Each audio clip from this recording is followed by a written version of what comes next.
네, 김성준의 시사전망대 2부입니다. 지금 시점에서는요, 여당의 서울시장 경선이 본선이나 마찬가지다 이런 말까지 나오고 있습니다만은 유력한 주자로 거론됐던 한 분이 서울시장 선거에 출마하지 않고 더 큰 대의를 따르겠다 이런 글을 SNS에 남겼습니다. 더불어민주당의 미스터 쓴소리로 유명하시죠. 정청래 전 의원 전화로 연결해서 서울시장 불출마 입장과 전국 현안에 대해서 말씀을 좀 나눠보겠습니다. 정 전 의원님 안녕하십니까? 네, 안녕하십니까. 정청래입니다. 네, 몸에 맞는 옷이 아닌 것 같다 이러면서 오늘 서울시장 불출마 선언을 하셨는데 많은 사람들이 아니 왜 이러는 것 같은데요? 정확하게 말씀드리면 제가 출마 선언을 하지 않았기 때문에 네, 뭐 꼭 불출마 선언 이것은 아닌데요. 예, 제가 얼마 전에 우연한 인터뷰를 하다가 네. 그런 말씀을 드렸거든요. 출마해도 될까요? 그래서 출전 기회 절차조차 국민께 물어보겠다. 네, 그래서 물어본 거죠, 저는. 그래서 예. 찬반이 좀 팽팽했어요. 출마해서 더불어민주당 경선에 활력을 불어넣어라. 네. 그래서 출마를 권유하는 쪽도 있었고, 아니 정청래는 축구 선수인데 왜 축구 선수가 농구 코트에서 뛰려고 하느냐. 당신은 축구 경기장에서 최전방 공격수가 올린다. 네, 행정보다는 정치다. 이래서 팽팽하더라고요. 근데 아무래도 민심은 저의 역할을 문재인 정부 성공을 위해서 좀 더 자유롭게 뛰어라 네, 하는 쪽이 우세했어요. 그래서 일종의 제가 선행 민주주의 실험을 한번 해본 건데요. 예. 제가 출마조차 국민께 여쭤보고 하겠다. 그래서 그 국민들의 민심에 대한 답이 오늘 제가 페이스북에 쓴 글입니다. 그거는 뭐 그 구체적으로 말씀하시면은 여론조사를 하신 겁니까? 아니면은 뭐 지역구 주민들에게 물으신 겁니까? 어떤 방식을? 그러니까 여러 언론 기관에서 여론조사한 것도 있고요. 예. 그리고 제 SNS에 이제 여러 의견들이 많았고요. 그리고 제가 이제 지방 출장 강연도 많이 가거든요. 네네. 그곳에서도 이제 생생한 목소리도 많이 들었고, 네. 그랬는데 이제 무엇보다 중요한 것은 저의 뭐 부족함이겠죠. 아유 뭐 그렇게까지 겸손하실 건 아닌 것 같고, 근데 이제 그게 아니면 안 된다는 생각 네. 제가 또 안 하고 있고요. 예, 그래서 그렇게 결심했습니다. 그 SNS 글을 유심히 읽어보신 분들 중에서는 네. 더 큰 대의를 따르겠다. 그리고 더 큰 대의라는 것은 시대 정신인 문재인 정부의 성공이다. 이렇게 이제 말씀을 하셨는데, 네네. 이러니까 또 이런 무슨 그 청와대 무슨 자리가 생기는 거 아니야? 또는 뭐 2기 내각 가시는 거 아니야? 또 이런 생각들을 뭐 쉽게 하실 수 있는 생각인 것 같아요. 근데 혹시 무슨 그런 전화 받으신 거 있습니까? 저는 뭐 줄곧 임명직에는 관심이 없고 네. 오로지 저는 이제 선출직에 나가겠다 이렇게 말씀을 드렸고요. 네. 그리고 청와대 안에서도 중요하지만 밖에서 또 지지와 응원이 중요하지 않습니까? 네. 저는 아무래도 문재인 정부 성공을 위한 리베로로서의 활동이 더 저는 제격이다 이렇게 저는 생각을 하고 있고요. 네. 그리고 이제 이번 경선에서 우리 당의 지지자나 국민들이 원하는 것은 분란 없이 가라는 거거든요. 그래서 경선이요. 내부 총질하지 말고 네. 단합해서 가라 겸손하게. 네. 그래서 아마 제가 좀 다른 후보들께 이제 기회가 되니까 말씀드리자면 상대방 욕하지 말고 내가 잘할 수 있는 장점을 부각시키는 그런 포지티브 경선이 됐으면 좋겠다는 생각을 합니다. 그렇다면은요, 리베로라고 말씀하셨고 임명직보다는 선출직을 하겠다라고 말씀하신 게 네. 그러면 뭐 지역으로 따지면 그 마포를 지키시겠다는 말씀이십니까? 아니면은 뭐 예를 들어서 다른 보궐선거 같은 게 있으면은 다른 지역도 한번 시도해 보겠다는 말씀이십니까? 저는 뭐 마포와의 첫사랑을 끝까지 지키겠다라고 여러 차례 말씀드렸고요. 예. 그리고 비단 서울시장뿐만 아니라 다른 지방선거에서 저를 필요한 곳이라면 지난 총선 때 제가 더 큰 유서장으로 전국을 다녔듯이 이번 네. 지방선거도 그렇게 응원군 지원군의 역할을 다하겠다 이런 예. 뜻입니다. 근데 마포를 그렇게 얘기하시니까 손혜원 의원은 좀 부담스러우시겠어요? 그때 가서 볼 얘기고. 아니 그분도 예. 제 생각과 크게 다르지 않습니다. 물론 그러시겠죠. 네네네. 아까 그야말로 이번 서울시장 경선이 당내 경선이 그 서로 내부 총질하지 않고 분란 없이 가라는 어떤 지지자들의 목소리가 있다라고 말씀을 하셨는데, 네. 혹시 그 말씀을 시작하신 이유가 네. 지금 뭐 박영선, 우상호, 민병두 또 박원순 서울시장 현역 이렇게 네. 지금 사실상 출마할 걸로 보이는 경선이 내부 총질이나 분란이 벌어질 가능성이 감지가 돼서 그런 말씀을 하시는 건가요? 다들 훌륭한 분들이긴 한데요. 네. 그런 좀 조짐이 좀 싹이 트는 것 같아서 예. 좀 걱정스럽습니다. 있고요. 예. 저는 뭐 또 인터넷에서 이런저런 얘기가 있던데 저는 뭐 이번 기회를 해서 누굴 지지하지 않겠냐 이런 뭐 기대도 있던데 저는 누굴 특정해서 지지하는 일은 없을 겁니다. 아. 그래서 네. 좀 아름다운 경선이 됐으면 좋겠습니다.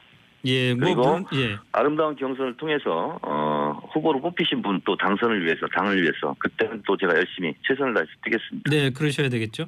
네네. 근데 혹시 그 지금 서울시장 당내 경선과 관련해서 좀 잡음이랄까 뭐 좀 그 얘기가 나오는 것들 중에 대표적인 게 박원순 서울시장 보고 경남지사 가면 어떻겠냐 얘기를 하고 또 그 당내에서는 그 문재인 정부 성공을 위해서는 원조 친문이 서울시장 후보가 돼야 된다 이런 얘기가 좀 흘러나오고 이런 분위기도 그 지금 포함이 되는 겁니까?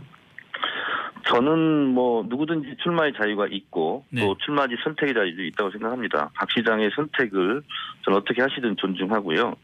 서울시장으로서 가장 적임자는 서울 시민을 가장 사랑하고 서울시정을 가장 잘할 사람이 적임자다. 네. 그 이외의 요소는 없다. 저는 이렇게 보고 있습니다. 그래서 누가 누구랑 친하고 누가 나를 지지한다 이런 것은 실제로 유권자에게 어울리지 않는 상품팔이다. 저는 이렇게 생각을 합니다. 본인의 장점을 가장 부각시켜서 평가를 받는 것이 옳은 태도다 이렇게 보고 있습니다.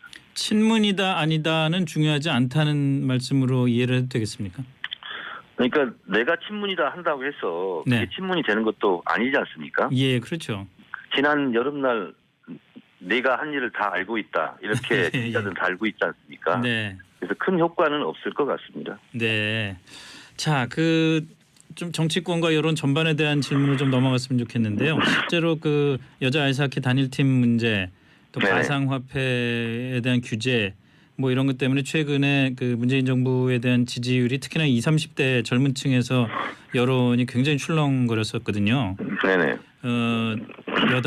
여당이나 정부가 어떤 부분에서 좀 소홀했기 때문에 그렇다고 보십니까? 대의나 정의 결과도 중요하지만 과정도 중요하다. 네. 이런 것을 절실하게 느낄 수 있었던 교훈이 있었던 계기였던 것 같아요. 예. 이게 이제 가장 큰 거고요. 또 하나는 평창올림픽 그 지원에 관한 특별법 보면 2011년에 통과시켰는데 자유한국당이 통과시킨 거거든요. 예. 거기 제6장 마지막 83조, 84조, 특히 85조 단일팀 구성 등 이런 데 보면 북한과 협의해서 국가에서 지원할 수 있고 지방자치단체도 물론 그렇게 할 수 있다고 규정되어 있는데 네. 본인들이 통과시켜놓고 그것을 반대하는 것은 또 여론을 호도하는 것은 좀 좋지 않은 태도라 이렇게 보고 있고요. 그리고 오늘 도조관 장관 인터뷰하는 걸 보니까 네. IOC의 권유에 의했고 그리고 북한 팀을 5명을 엔트리로 참여시켜라 경기당. 네네. 그때 3명을 우리가 고집했고 네. 4명 중재안도 받아들이지 않았고 그리고 엔트리를 27명까지 늘려주겠다. 그런데 그렇지 않고 우리는 22명을 고수하겠다. 네. 공정하게 경기를 하겠다. 그래서 오히려 우리 정부에서 우리 팀 선수보를 위해서 많이 노력했는데 그런 것들이 안 알려졌던 것이 네. 좀 아쉬운 부분이 좀 있어요. 네. 그러나 그런 것을 포함해서 암호화폐를 포함해서 언제든지 이 국민과 소통, 절차, 과정, 설명, 설득, 이해구하기가 없으면 네. 많은 분들에게 질책을 받을 수 있다 하는 것을 뼈아프게 저는 받아들여야 된다 생각합니다. 예. 정치권 구도 관련해서 질문 하나 드리겠습니다. 지금 국민의당 안철수 대표와 바른정당 유승민 대표가 통합을 강력하게 추진을 하고 있고 이름도 오늘 뭐 미래당으로 확정했다고 하는데요.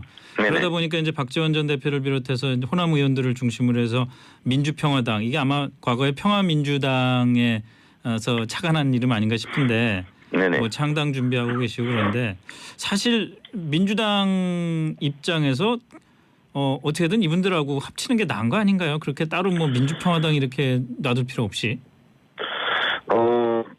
그분들은 약간 좀 트러블 메이커가 그런 성격이 있지 않습니까? 그래서 그렇습니까?